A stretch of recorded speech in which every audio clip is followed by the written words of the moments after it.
Ultime discussion avant les derniers arbitrages. Ce midi, autour d'un déjeuner au Palais de l'Élysée. Au menu, le plan de déconfinement servi par le Premier ministre au chef de l'État. Cette réunion doit permettre au président de trancher, dans les toutes prochaines heures, une décision inédite, mais bien politique. Pourtant, en confinant la France, Emmanuel Macron avait prévenu. Un principe nous guide pour définir nos actions. Il nous guide depuis le début pour anticiper cette crise, puis pour la gérer depuis plusieurs semaines. Et il doit continuer de le faire. C'est la confiance dans la science. C'est d'écouter celles et ceux qui savent.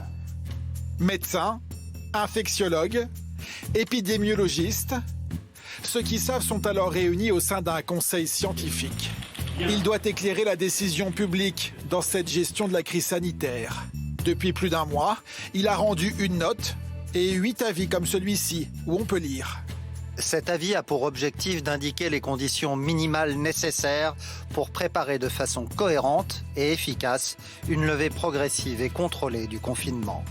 Les experts y listent les prérequis et mettent en garde le gouvernement, notamment sur la question de la rentrée scolaire fixée au 11 mai prochain.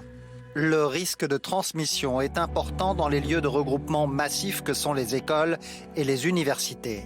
En conséquence, le Conseil scientifique propose de les maintenir fermés jusqu'au mois de septembre. Sur l'école, on a donc pris acte du fait qu'il y avait une décision politique qui avait été prise, qui prenait en compte non seulement les aspects sanitaires, c'est-à-dire est-ce que l'école peut-elle être un facteur éventuellement qui majorerait la poursuite de la circulation du virus, mais il y a également d'autres enjeux qui sont des enjeux sociétaux. Mais aussi économiques. Transport, petit commerce, restauration, là encore, scientifiques et politiques ne sont pas d'accord. Mais comment faire pour redémarrer rapidement l'économie du pays, tout en respectant les impératifs de santé publique? L'exécutif a consulté. Il présente demain son plan à l'Assemblée.